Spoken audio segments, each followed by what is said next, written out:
ప్రభుత్వ పాఠశాలలో ఈరోజు అంతర్జాతీయ రాజ్యాంగ దినోత్సవం సందర్భంగా కార్యక్రమం నిర్వహించడం జరిగింది.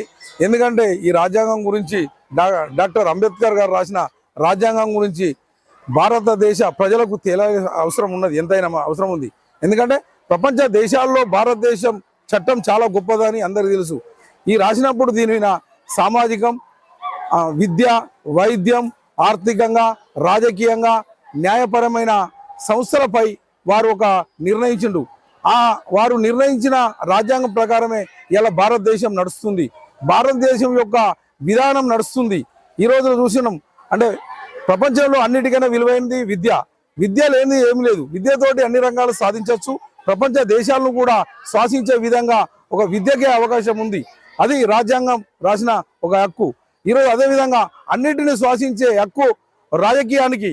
ఎందుకంటే రాజకీయ పరంగా చట్టసభల్లో రిజర్వేషన్లు, స్థానిక సంస్థల్లో రిజర్వేషన్లు, ఇవన్నిటిని చేసి ప్రజలను చైతన్యపరిచి దేశాన్ని, భారతదేశాన్ని అతి శక్తివంతంగా తయారు చేసింది బాబాసాహెబ్ అంబేద్కర్ అని చెప్పడం జరుగుతుంది. ఎందుకంటే ఈ యొక్క రాజ్యాంగం యొక్క విలువలు ప్రతి ఒక్క మనిషికి తెలిసినప్పుడే భారతదేశం గొప్పగా తయారవుతుంది, శక్తివంతంగా తయారవుతుంది.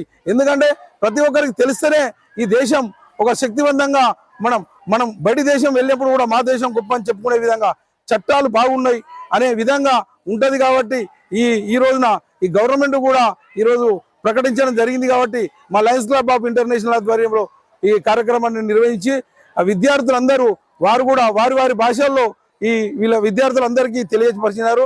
అదేవిధంగా ప్రధాన ఉపాధ్యాయులు కానీ వాళ్ళందరూ స్పీచ్ ఇచ్చి వారు అందరికీ తెలిసే విధంగా ఈ రాజ్యాంగం గురించి వివరించినారు. అదేవిధంగా రాజ్యాంగం యొక్క విలువలు ప్రతి ఒక్కరు చిన్న పెద్ద లేకుండా మనిషికి మానవ సమాన హక్కులు ఉన్నాయి. కాబట్టి అవి ప్రజలు తెలియాలి. తెలిసినప్పుడు వారు స్వయంగా బతకగలుగుతారు. డబ్బు అనేది కాదు, విలువ అనేది కాదు, సమాజం గురించి రాజ్యాంగం విలువలు తెలుసుకోవాల్సిన అవసరం ప్రతి ఒక్క పౌరులకు ఉందని ఈ సభాముఖంగా తెలియడం జరుగుతుంది. ఈ కార్యక్రమంలో పాల్గొన్న మా లయన్స్ క్లబ్ సభ్యులందరికీ పేరు పేరున ధన్యవాదాలు తెలియజేస్తున్నాం.